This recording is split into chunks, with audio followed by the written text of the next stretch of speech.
आज हम स्टडी करेंगे ऑक्सीडेशन ऑफ अल्काइल बेंजीन कि अल्काइल बेंजीन की जब हम ऑक्सीडेशन करते हैं तो हमारे पास क्या प्रोडक्ट आती है।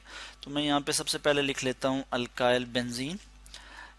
इस तरह से मैंने यहाँ पे बेंजीन का ये स्ट्रक्चर लिख लिया और यहाँ पे मैं आर लिख लूँगा। आर जो है ये अल्काइल ग्रुप को रिप्रेजेंट करता है। और अल्काइल ग्रुप की जब हम ऑक्सीडेशन करते हैं तो हमारे पास क्या प्रोडक्ट आती है ये हम अभी देख लेते हैं। इस केस में मैं अल्काइल ग्रुप फर्ज किया, यहाँ पे जो है वो क्या ले लेता हूँ, मिथाइल बेंजीन ले लेता हूँ।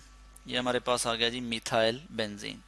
तो इसकी ऑक्सीडेशन इतना इजी नहीं है, ठीक है। चूंकि बेंजीन रिंग की ऑक्सीडेशन भी इतना इजी नहीं है। ये क्या करेगा बेंजीन रिंग के ये इस अल्काइल ग्रुप की ऑक्सीडेशन तो होने देगा, खुद जो है इसकी ऑक्सीडेशन नहीं हो सकती। और इसकी भी ऑक्सीडेशन जैसा कि हम इससे पहले भी पढ़ चुके हैं कि चूंकि अल्केन की ऑक्सीडेशन करना इतना इजी नहीं है, इसी तरह बेंजीन यानी एरोमेटिक कंपाउंड की भी ऑक्सीडेशन करना इतना इजी नहीं है। इसके लिए हमें स्ट्रांगली हीट करना होता है। तो यहाँ पे चूंकि ये जो अल्काइल ग्रुप है ये किस तरह से इसकी ऑक्सीडेशन होगी कि हम यहाँ पे एक स्ट्रांग ऑक्सीडाइजिंग एजेंट यूज करेंगे।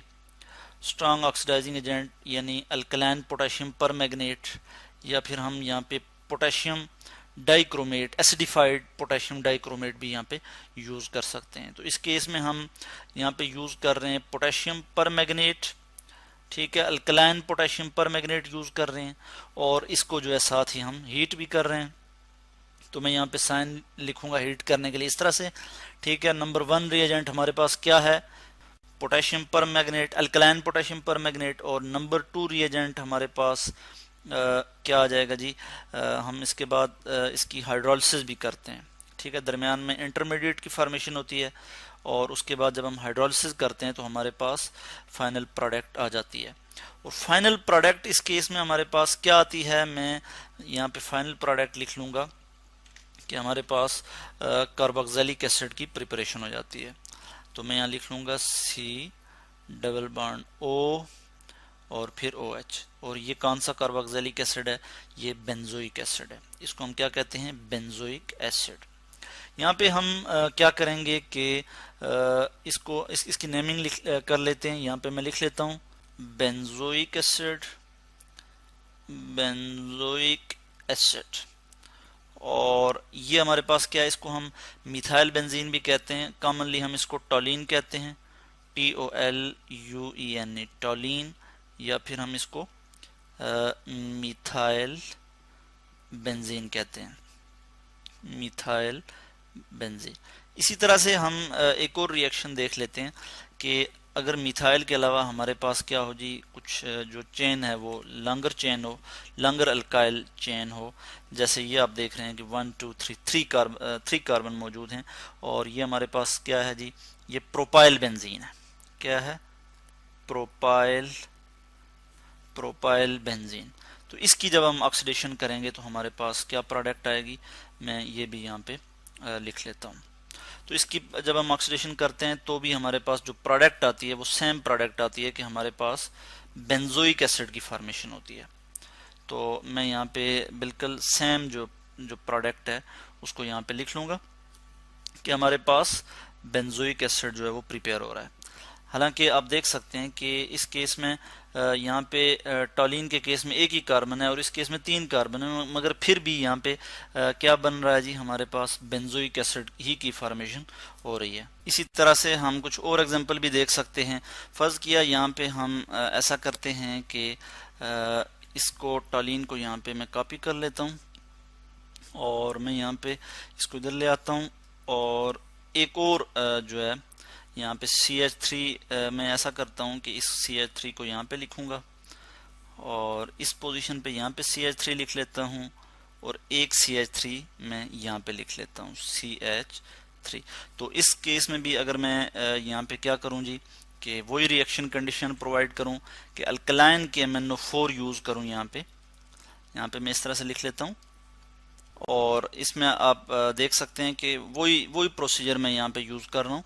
अल्कलाइन पोटेशियम परमैंगनेट, उसको फिर हीट भी कर रहा हूँ और यहाँ पे जो है वो हम हाइड्रोलिसिस भी कर रहे हैं, एसिड हाइड्रोलिसिस।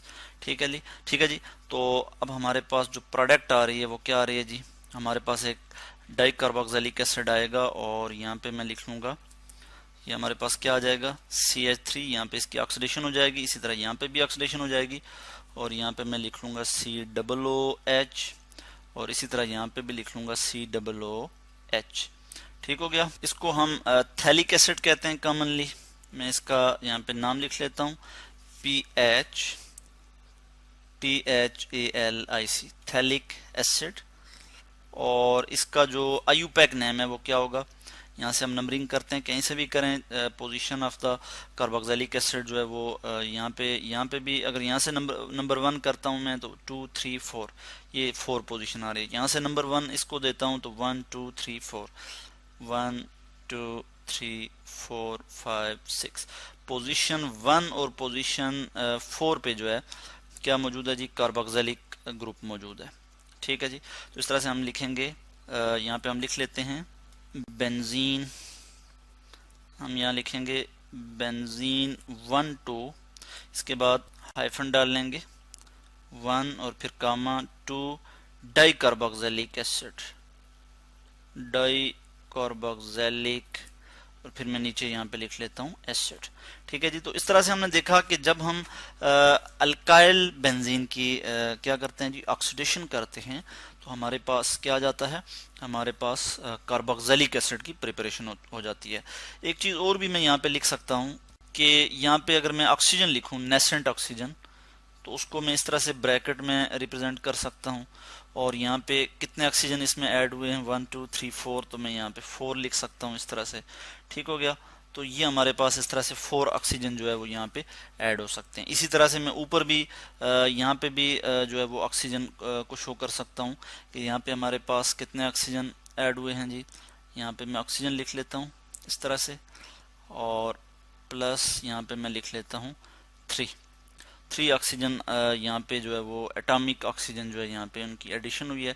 ठीक है। और ये एटॉमिक ऑक्सीजन कहाँ से आ रहे हैं, ये ऑक्सीडाइजिंग एजेंट से आ रहे हैं, पोटेशियम परमैंगनेट से।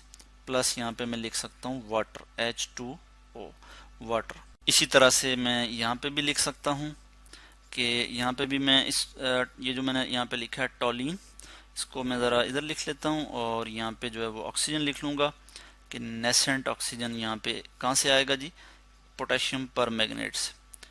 प्लस 3 ऑक्सीजन जो है ये यहाँ से आ जाएंगे। तो हमारे पास बेंजोइक एसिड की फॉर्मेशन होगी, प्लस यहाँ पे वाटर की भी फॉर्मेशन हो जाएगी H2O। तो इस तरह से आज हमने देखा कि जब हम ऑक्सीडेशन करते हैं अल्काइल बेंजीन की तो हमारे पास एरोमेटिक कार्बोक्सिलिक एसिड की फॉर्मेशन होती है।